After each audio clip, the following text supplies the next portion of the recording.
যারা নেটে আমাদের বিরুদ্ধে দিন রাত লিখছে, কোট করে ছোট ছোট বাক্যগুলি লিখে জাতির সামনে পেশ করছে, আমি তাদের নাম নিনে আমি তাদেরকে মনে করি এরা ইতর শ্রেণীর মানুষ।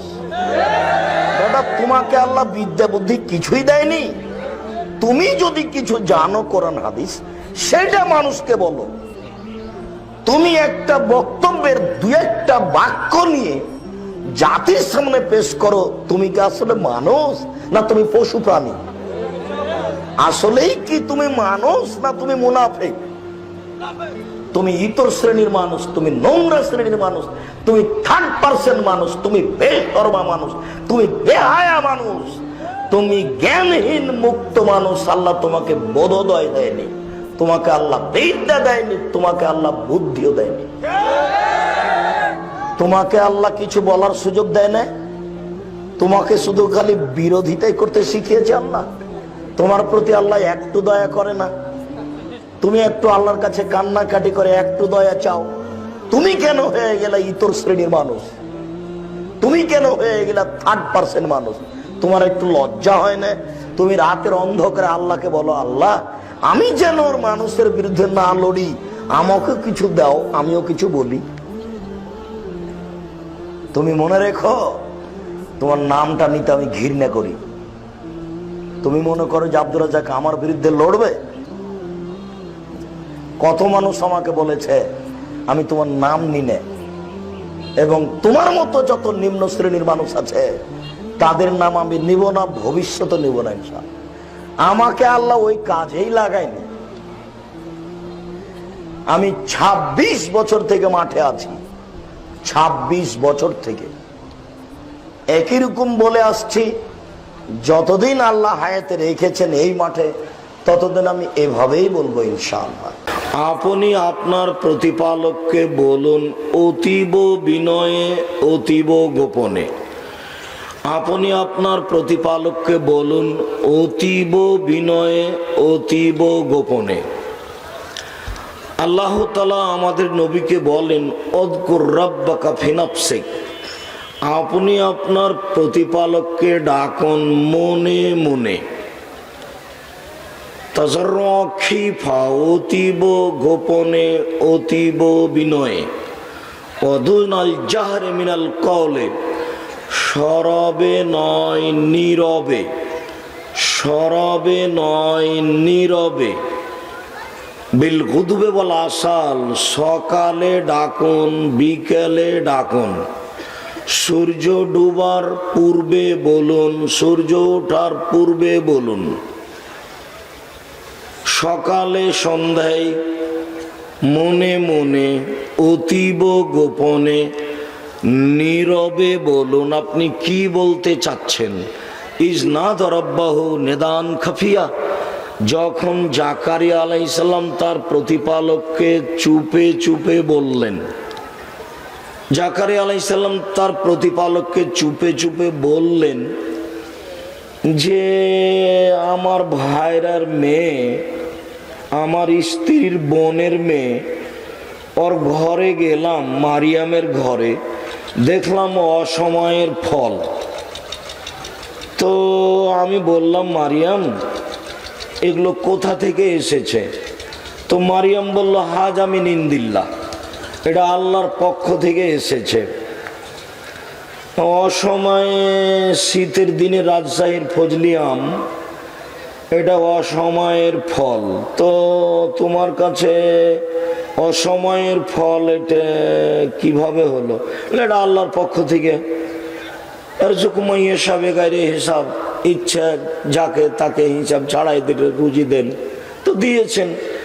তো ভাবলেন যে আমি বৃদ্ধ মানুষ হলে কি হবে, আমার স্ত্রী বন্ধা হলে কি হবে, যে অসময়ের ফল মারিয়ামকে দিতে পারেন, সে আমাকে বৃদ্ধ মানুষ হলে আমার একটা সন্তান তিনি দিতে পারেন।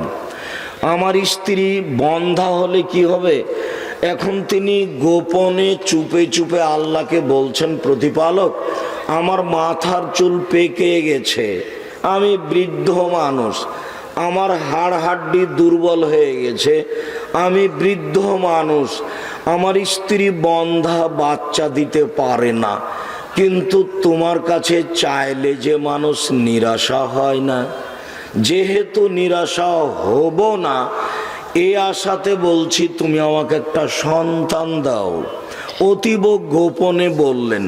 তা আল্লাহ বললেন, ঠিক আছে জাকারিয়া, তোমার কথাটা আমি মেনে নিলাম, তোমাকে আমি একটা সন্তান দিলাম যার নাম ইয়াহইয়া। আপনি যেটা বলছেন গোপনে চুপে চুপে বলুন, তিনি শোনার জন্য প্রতীক্ষমান রয়েছেন, তিনি শুনবেন।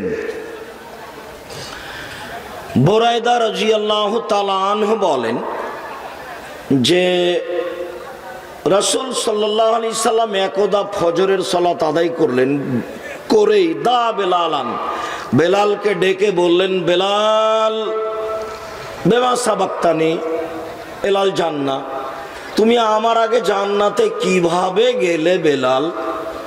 কুল্লামা দাখালতুল জান্নাত সামিতু খাসখাসাতা নালাকা আমামি, যতবার আমি জান্নাতে প্রবেশ করি দেখি তুমি আমার আগে আগে জান্নাতে জুতা পায়ে দিয়ে হাঁটো। বলো তো বেলাল তুমি কি করো?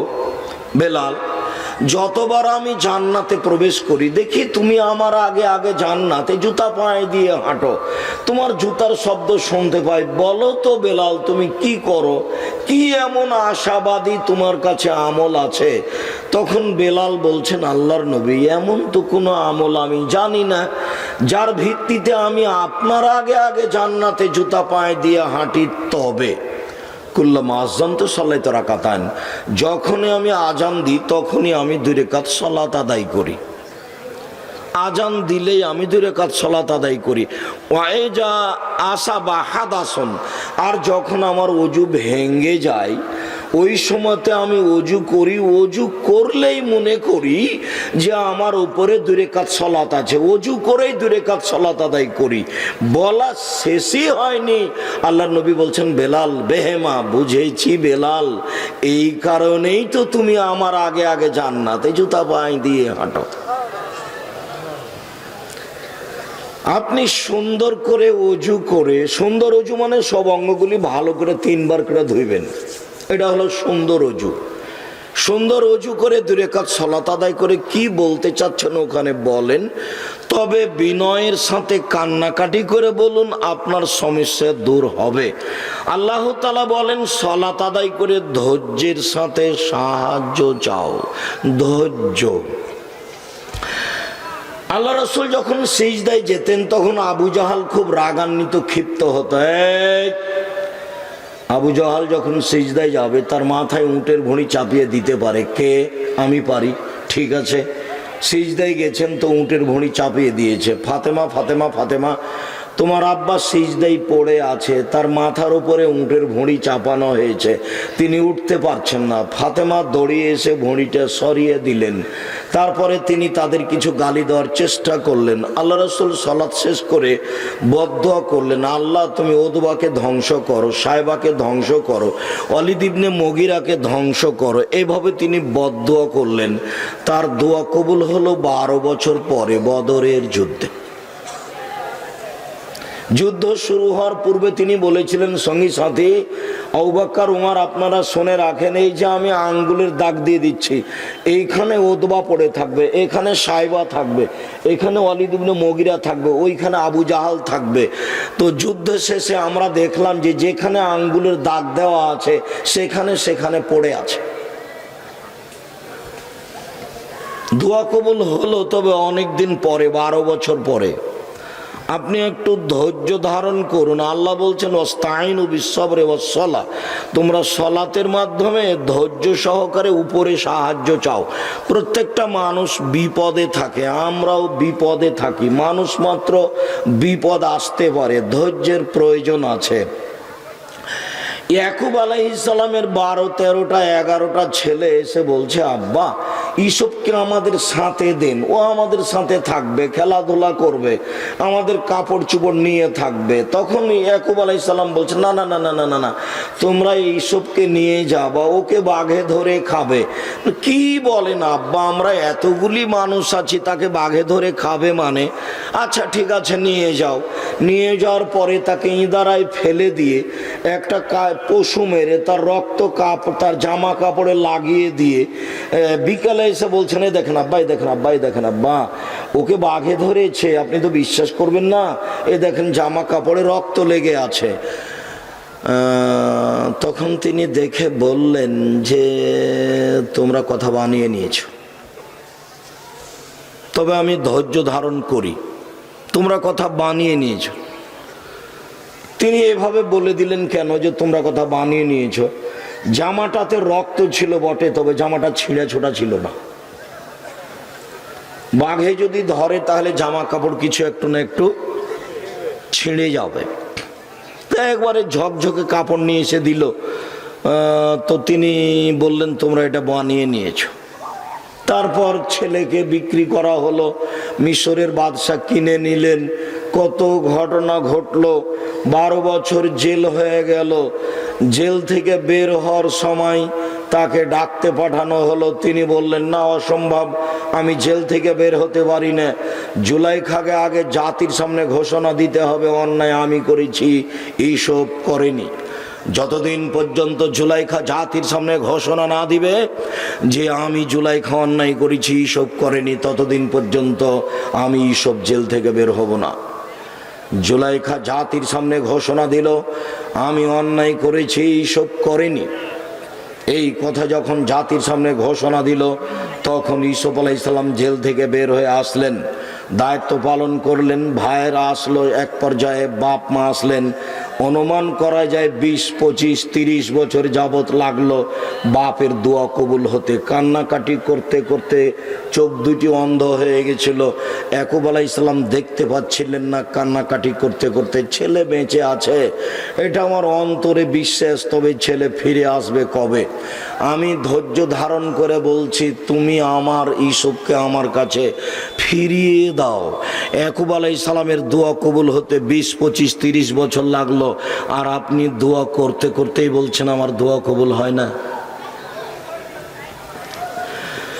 আবু হুরায়রা রাদিয়াল্লাহু তাআলা আনহু বলেন, রাসূল সাল্লাল্লাহু আলাইহি ওয়াসাল্লাম বলেছেন, ইস্তাজাবু লিল আবদ মালাম ইয়াদুবে ইসমিনা কাতিয়াত রাহিমিন ওয়ালাম ইস্তাজিল। মানুষের দোয়া কবুল হয়, তবে 3টা কারণে হয় না। এক, দোয়া যদি পাপের জন্য করে তাহলে কবুল হবে না। 2, দোয়া যদি সম্পর্ক ছিন্ন করার জন্য করে তাহলে কবুল হবে না। 3, দোয়া করতে করতে যদি তাড়াহুড়া করে তাহলে দোয়া কবুল হবে না। তো সাহাবীগণ বলছেন, আল্লাহর নবী, আগের 2টা তো বুঝতে পারলাম। এক, যে পাপের জন্য দোয়া করলে কবুল হবে না, আল্লাহ আমি চুরি করছি কেউ যেন না দেখে, এইটা কবুল হবে না, এটা বুঝে নিলাম।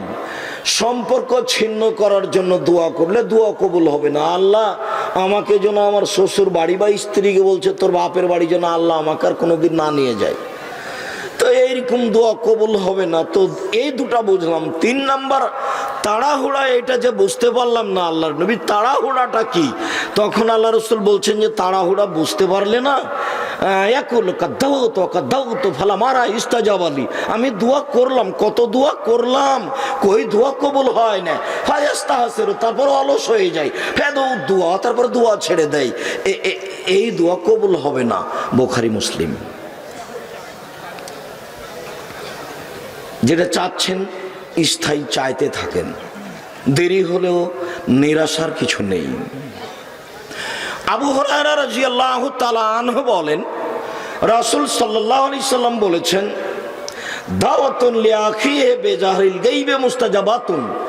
আপনি যদি আপনার ভাইয়ের জন্য আড় থেকে, অন্তরাল থেকে দোয়া করেন, দূর থেকে, তাহলে এটা কবুল হবে।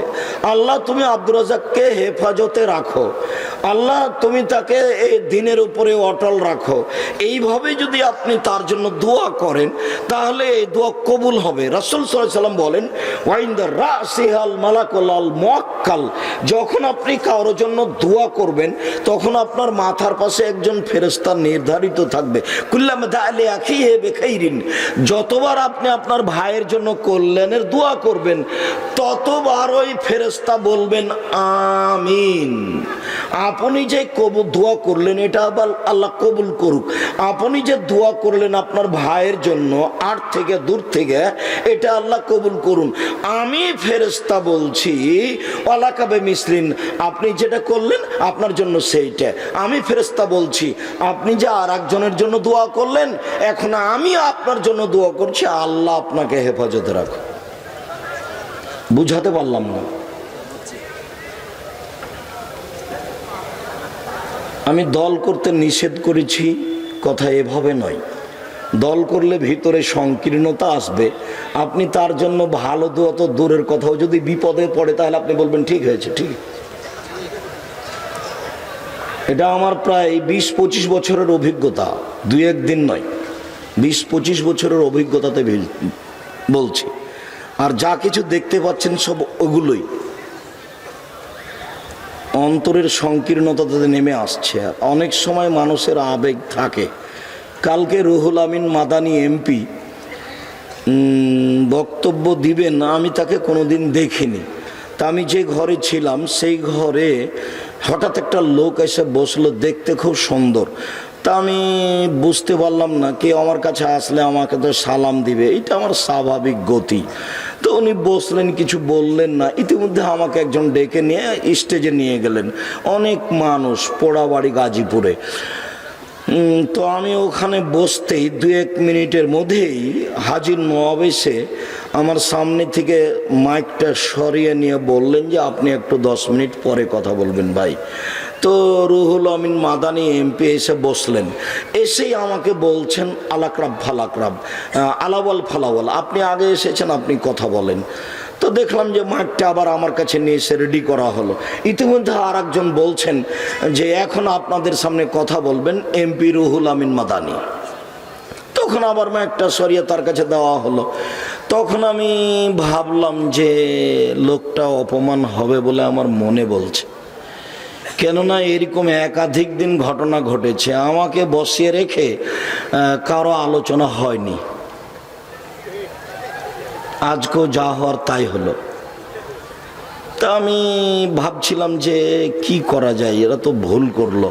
3-4 মিনিট থেকে 5-7 মিনিট হয়েছে, এই যে হইচই লেগে গেল। না, আপনি বক্তব্য বন্ধ করেন, আপনি বক্তব্য বন্ধ করেন। ওটাই ভালো, যিনি মঞ্চে আছেন তার কথা যখন শেষ হয়ে যাবে তখন আপনি আমাকে নিয়ে যান। আমি আব্দুর রাজ্জাক বিন ইউসুফ কারো কোনোদিন ক্ষতি চাইনি। আমার মন বলে না যে আমি কারো কোনোদিন 1 মিনিটের জন্য ক্ষতি চেয়েছি। আল্লাহে আল্লাহর কসম এটাই ঠিক, আল্লাহে আল্লাহর কসম এটাই ঠিক, আল্লাহে আল্লাহর কসম আমি আমার জীবনে কোনোদিন অপ্রয়োজনীয় বাক্য বলিনি। কোরআন হাদিসের বাইরে আমি কথা না বলার চেষ্টা করেছি। আল্লাহর কসম আমি কোনোদিন কারোর বিরুদ্ধে কথা বলিনি। তবে আমি বলেছি 95% জন বক্তা মিথ্যুক। আমি বলিনি ইনি মিথ্যুক। আমি বলেছি 98% জন মুফাসসির মিথ্যুক। তবে আমি বলিনি ইনি মিথ্যুক, এরকম আমি বলিনি। আমি 90 সাল থেকে মাঠে আছি, কোরআন এবং হাদিস মুখস্থ করে রেখেছি, আমি ওই মাপে বলতে থাকি। আপনি একটা বিষয় উল্লেখ করলে আমি ঘন্টা 2 বলতে পারবো, এটা আমার ধারণা। আর আল্লাহর একটা বিশেষ রহমত, বিশাল বড় বড় হাদিস, 1 পৃষ্ঠা 1.5 পৃষ্ঠা 2 পৃষ্ঠা হাদিস যদি আমি অনুবাদ আপনাদের সামনে বলতে থাকি, তো একটা বাক্য বলার পরে আর একটা বাক্য আমার মাথায় রেডি হয়ে আছে, আগে পিছে হয় না। আলহামদুলিল্লাহ, এর ফল আমি বুঝতে পারি না। আমি বলতে পারি, এটা আমি বুঝতে পারি, এটা আমি দেখতে পাচ্ছি, আমি বলতে পারছি। এটা আমার জীবনের গতি, কাজেই কারো পিছনে পড়া আমার প্রয়োজন হয়নি।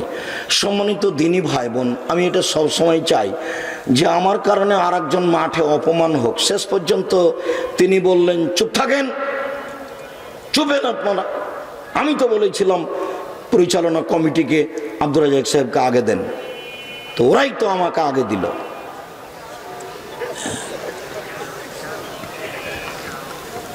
এখন তিনি আর 2-1 মিনিট বলে কথা শেষ করলেন।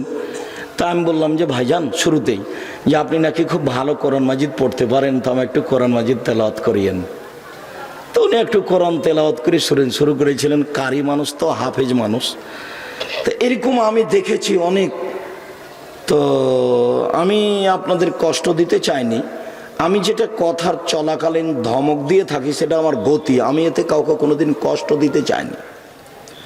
আমার এটা গতি হলো এই যে আমি যে কোরআন হাদিসের কথা বলছি তা আপনি কেন অমনোযোগী? আপনি কেন এখন দোকানে বসে আছেন? আমি আপনার জন্য এসেছি। আমি রাত্রি 11টা কয়েক মিনিটে এসেছি, তখন থেকে অপেক্ষা করছি। এত গভীর রাতে আসতে হবে এটা আমি মনে করিনি। তো অনেকে আছেন, আচ্ছা ঠিক আছে, অনেকে এসেছেন, কথা শেষ হয়ে যাক, তখন আমি যাব। তবে আরেকজনের শেষ হয়ে গেলে আমার আসলে সেটাই ভালো হয়। তার জন্য ভালো হয়, আমার জন্য ভালো হয়, আপনাদের জন্য ভালো হয়। কতদিন যে এরকম ঘটনা ঘটলো। এই বছরের নভেম্বরে কোথায় গেছিলাম যেন, বাগমারাই। উনি মেয়র কথা উনি আমাকে বসে রেখে কথা শুরু করেছেন এই বছরই। এই 2-3 মিনিট পরে মানুষ বলছে আপনি বন্ধ করেন, আপনার কথা শুনতে আসেনি।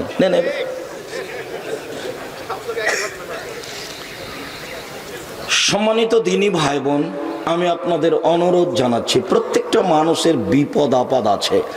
আপনি সুন্দর করে ওযু করে 2 রাকাত সালাত আদায় করে আল্লাহকে বলুন, আর সবাই পরস্পরের জন্য দোয়া করবেন, তাহলে আপনার সুবিধা। যদিও আপনার মনটা চাচ্ছে যে ওর জন্য আমি দোয়া করব না, ও বিপদে পড়ুক, আপনার অন্তরটা বিভিন্ন কারণে সংকীর্ণ হয়, মানুষ হিসাবে হওয়াই স্বাভাবিক, হতে পারে। তবু আপনি কষ্ট করে তার জন্য দোয়া করেন। আপনি যদি তার জন্য দোয়া করেন, তখন ফেরেশতা আপনার পক্ষে বলবে আল্লাহ তোমাকে বিপদ থেকে বাঁচাক, আল্লাহ তোমাকে বিপদ থেকে বাঁচাক। হাদিস মুসলিম, আমি মনে হয় ভালো। কাজেই কষ্ট পেলেও আপনি তার জন্য দোয়া করবেন। এই ছেলে, তোমার আব্বা ছোট আর তোমার চাচা বড়, ঘটনা গন্ডগোল কিন্তু তোমার চাচার কারণেই হয়েছে। এরপরে আজকে আমি তোমাকে বলছি, তোমার আব্বাকে বলো তোমার চাচার হাত ধরে যেন ক্ষমা নেয়, ক্ষমা নিয়ে মিটমাট করে 2 ভাই যেন একসাথে চলে। আর তোমার মাকে আমি বলছি, তোমার মা কিন্তু ছোট আর তোমার মায়ের যা যেটা ও বড়, গন্ডগোল কিন্তু তোমার চাচির কারণেই হয়েছে। এরপরেও তোমার মা ছোট হিসাবে তোমার মাকে বলছি, তোমার চাচির হাত ধরে ক্ষমা নিয়ে এক হয়ে যেন একটু চলার চেষ্টা করে। দেখো, বিপদ সবারই আছে, মরলে বড় বিপদে পড়ে যাবে মানুষ, কিন্তু মানুষ বুঝতে চাচ্ছে না যে শ্বাস বন্ধ হয়ে গেলে এই ভালো মন্দর প্রতিকার করা যাবে না। সম্মানিত দিনী ভাই বোন, রাসূল সাল্লাল্লাহু আলাইহি সাল্লাম বলেন, লা তাদু আলা আনফুসিকুম, কখনো তোমরা নিজেদের জন্য বদদোয়া করো না। নিজেদের জন্য বদদোয়া মানে ধুর, এত ঝামেলার মধ্যে বেঁচে থাকার চেয়ে না থাকাই ভালো, এইভাবে বলবেন না। এটা হলো নিজেদের জন্য বদদোয়া। তারপর আল্লাহ রাসূল বলছেন, ওয়ালা তাদু আলা আমওয়ালিকুম, নিজের অর্থ সম্পদ টাকা পয়সার জন্য বদদোয়া করবেন না। এইসব টাকা পয়সার ঝামেলাইতে তো ঘুম হয় না, মেলা ঝামেলা, জেল জুলুম, এসব টাকা পয়সা না থাকাই ভালো। এরকম কথা আল্লাহ রাসূল বলতে না করেছে। ওয়ালা তাদু আলা আওলাদিকুম, নিজের ছেলে মেয়ের উপরে কখনো বদদোয়া করবেন না। ছেলে আপনাকে মেরেছে, তখন আপনি মায়ের খেয়ে বলছেন, তোকে ত্যায্য পুত্র করলাম, তোকে ত্যায্য পুত্র করলাম, তুই তো বাড়ি থেকে বের হয়ে যা, তোকে আমি রাখবো না, তোর উপরে গজব নাজেল হোক, এইভাবে বলছেন, এটা ভুল হচ্ছে। যদি মেরেই থাকে ছেলে, চট করে তাড়াহুড়া করে ওযু করে ঘরে আসেন, 2 রাকাত সালাত আদায় করে আল্লাহকে বলেন যে না, আমাকে ছেলে ফিরিয়ে দাও। আমি তো এটা চাইনি, ছেলে কেন আমাকে মারবে, এটা তো আমি চাইনি। তুমি আমাকে ছেলে ফিরিয়ে দাও, তুমি আমাকে ছেলে ফিরিয়ে দাও, না ফিরা পর্যন্ত আমি হাত নামাবো না, না আমাকে ছেলে ফিরিয়ে দাও। তার মানে ছেলে যেন আমার কাছে পা ধরে ক্ষমা চাই আর বলে আব্বা ভুলে গেছে, আমাকে মাফ করেন, আপনাকে আমি বাকি জীবন মূল্যায়ন করার চেষ্টা করব। এইটা ছেলে বলুক, কথা মনে হয় বোঝাতে পারিনি। আর বদদোয়া করলে তাৎক্ষণিক ছেলে বিপদে পড়ে যেতে পারে। দেখবেন, এই যে দেখেন, এই যে দেখেন, 1 মিনিট, এই ছেলে এই ঘুমাচ্ছ নাকি, আরেকজনের গায়ে হাত দিয়েছ কেন, রেডি হও, এদিকে দেখেন। আপনারা সবাই জানেন যে জোরাইজ একজন হাজার হাজার বছর আগেকার একজন পরেজগার মানুষ, তার গির্জা ঘরে জোরাইজ ইবাদত করত। তো ফাজাতুম্মুহু ইলাইহি, তার মা এসেছে, ফাদাতহু, এসে জোরাইজকে ডেকেছে, জোরাইজ জোরাইজ জোরাইজ। তখন জোরাইজ বলছে উসাল্লিয়া উজিবহা, আমি সালাত আদায় করব না মায়ের ডাকে সাড়া দিব, আমি সালাত আদায় করব না মায়ের ডাকে সাড়া দিব। এ বলতে বলতে একটু দেরি হয়ে গেছে। দেরি হতে না হতেই ওর মা বলছে আল্লাহুম্মা লা তুমি তো তুরিহু জুহাল মুমিসাত, আল্লাহ তুমি এই ছেলের মরণ দিও না পতিতালয়ের মহিলার মুখ দেখা পর্যন্ত, আল্লাহ এই ছেলের মরণ দিও না খারাপ মহিলার মুখ দেখা পর্যন্ত। মা এভাবে বলে চলে গেছেন। যেতে না যেতে খারাপ মহিলা উপস্থিত, এসে তাকে অশ্লীল কাজের প্রস্তাব দিয়েছে। ফাবা, তিনি তা অস্বীকার করলেন। ছি ছি ছি ছি ছি, বলো কি তুমি? ফাতাতির রায়ে, ওই মহিলা একজন রাখালের কাছে আসলো। ফামকানাথু, তাকে জোর করে চেপে ধরলো, তার সাথে জেনায় লিপ্ত হলো। ফাওলাদাত গোলামান, তারপরে একটা বাচ্চা জন্ম দিল। তারপরে সে বলল হাজামিন জোরাইজ, এই বাচ্চাটা জোরাইজের। জনগণ এলাকাবাসী খেপে উঠলো। ফাতাহু, জনগণ তার কাছে আসলো। ফাকাসসারুহু, জনগণ এসে তার গির্জা ঘরকে একবারে ভেঙে খান খান গোড়া গোড়া করে দিল। ও আনজালুহু, তাকে গির্জা ঘর থেকে টেনে নেমে হেঁচড়ে রাস্তায় নামিয়ে দিল। সব্বুহ, অকথ্য ভাষায় গালি দিল। যা হওয়ার তাই হলো, তো আর বুঝতে পারলো না। ফাকামা, ও দাঁড়ালো। তাওয়াজা, ওযু করলো। ও সাল্লা রাকাতান, 2 রাকাত সালাত আদায় করলো। 2 রাকাত সালাত আদায় করে ওই বাচ্চার কাছে গিয়ে বলছে, ও দুধের বাচ্চা, বলো তো তুমি তোমার বাপকে। তখন দুধের বাচ্চা বলছে আবিয়া রাই, আমার বাপ রাখাল। জনগণ আসলো।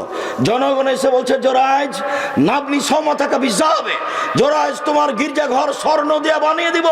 তখন জোরাইজ বলছে লা ইল্লা বিত্তিন, আমার গির্জা ঘর স্বর্ণ দিয়ে বানাতে হবে না, মাটি দিয়ে বানাতে হবে। যাহাই ছিল তাহাই করিতে হইবে। মুসলিম হাদিস বিশুদ্ধ। বলেও কোনোদিন ছেলে মেয়ের জন্য বদদোয়া করবেন না। সম্মানিত দিনী ভাই বোন, আনাস রাদিয়াল্লাহু তাআলা আনহু বলেন রাসূল সাল্লাল্লাহু আলাইহি সাল্লাম বলেছেন লা ইয়াসালু আহাদুকুম রাব্বাহু হাজাতাহু কুল্লাহা, তোমাদের প্রত্যেকটা মানুষ তার সব প্রয়োজন আল্লাহর কাছে চাইবে। যা আছে দুনিয়াতে প্রয়োজন, স্যান্ডেলের ফিতা নয়, এখানে হলো ছোট থেকে ছোট, ছোট থেকে ছোট, দা হোক, কুড়াল হোক, সূচ হোক, সুই হোক, যেটাই হোক, আল্লাহ এটা আমার নেই, তুমি আমার ব্যবস্থা করে দাও। বুঝতে পারলেন না মনে হয়? সব কিছু আল্লাহর কাছে চাইতে হবে। আবু হুরায়রা রাদিয়াল্লাহু তাআলা আনহু বলেন রাসূল সাল্লাল্লাহু আলাইহি ওয়াসাল্লাম বলেছেন মান সাররাহু আন ইয়াস্তাজিবাল্লাহু লাহু ফিস শাদায়েদ, কেউ যদি বিপদে পড়ে তার দোয়া কবুল হওয়া চায়, কেউ যদি বিপদে পড়ে তার দোয়া কবুল হওয়া চায়, ফালিকসির দোয়া ফির রাখায়, তাহলে যখন ভালো অবস্থায় আছে সেই সময়ে যেন আল্লাহর কাছে বেশি বেশি দোয়া করে। এই হাদিস মনে হয় বুঝাতে পারলাম না ভালোভাবে, আবার বলবো। কেউ যদি বিপদে পড়ে বলছে যে আল্লাহ আমি বিপদে পড়েছি, বাঁচা, আমার ছেলেটা জেলে চলে গেছে, জেল থেকে বের করে দাও, আমার প্রতিবেশীর সাথে গন্ডগোল হয়ে আমার সব কিছু লুটে ভেঙে চুরে নিল, আমি খুব বিপদে পড়েছি, আল্লাহ তুমি এটা ঠিক করে দাও, এটা স্বাভাবিক মানুষের আসে। তো এই সময় আল্লাহকে ধরছে, নৌকাটা ডুবে যাচ্ছে, আল্লাহ তুমি আমাকে বাঁচাও, মানে বিপদে পড়ে আল্লাহর কাছে বাঁচতে চাচ্ছে, ওই সময়ে তার দোয়াটা আল্লাহ কবুল করুক, এইটা যদি কেউ চায়, তাহলে যখন ভালো আছে তখন আল্লাহর কাছে বেশি বেশি চাইতে হবে। ভালো অবস্থায় বেশি বেশি চাইলে বিপদে পড়ার সময় আল্লাহ বলবেন আচ্ছা আচ্ছা ঠিক আছে, তুমি যখন ভালো অবস্থাতেই আমার কাছে খুব চাও, তো এখন তো বিপদে পড়েছে, যাও আমি তোমাকে বিপদ থেকে বাঁচিয়ে দিলাম। এইবার কি বুঝতে পেরেছেন? আমি এ কথা বলিনি, এ কথা মুহাম্মদ সাল্লাল্লাহু আলাইহি সাল্লাম বলেন। সম্মানিত দিনী ভাই বোন, প্রার্থনা আপনাকে আল্লাহর কাছেই করতে হবে, চাওয়া ওখানেই চাইতে হবে। চাইলে খুশি হন, না চাইলে বেজার হন, চাইলেই খুশি হন, না চাইলে বেজার হন। এই লোকটা সবাইকে দান করে, তো একদিনে 15-20 জন 30 জন এসেছে, তো বিকালে মন খারাপ করে বলছে ধর তোমাদেরকে কি সারাদিন দিতে থাকবো নাকি, আমার কত ব্যস্ততা আছে না, তার মানে খেপে গেছে। আর উপরে যত চাইবেন তত খুশি, যত চাইবেন তত খুশি, তার কাছে বিরক্তি নেই।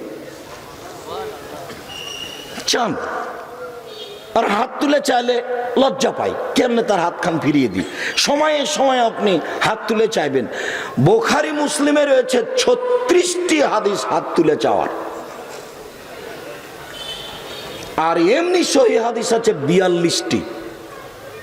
এ তো দুয়ার বই আব্দুর রাজ্জাক বিন ইউসুফ দেওয়া আছে, উপদেশ বইয়ে এই ঘটনাগুলি দেওয়া আছে। এই ছেলে একটু থামো, আমি আমার শেষের দিকে চলে এসেছি। কখন দোয়া করবেন? আমর ইবনে আস রাদিয়াল্লাহু তাআলা আনহু বলেন, রাসূল সাল্লাল্লাহু আলাইহি সাল্লাম বলেছেন, এজা কানা নিসফুল লাইলে ফুতিহাত আবওয়াবুস সামা, যখনই রাত অর্ধেক হয় তখন আকাশের দরজা সব খুলে দেওয়া হয়। খুব খেয়াল করে থাকবেন। দোকানপাটে যারা আছেন তারা একটু খেয়াল করেন, কয়েক মিনিট বেচা কেনা বন্ধ করেন। যখন রাত 12টা পার হয়ে যায় তখন সব দরজা খুলে দেওয়া হয়।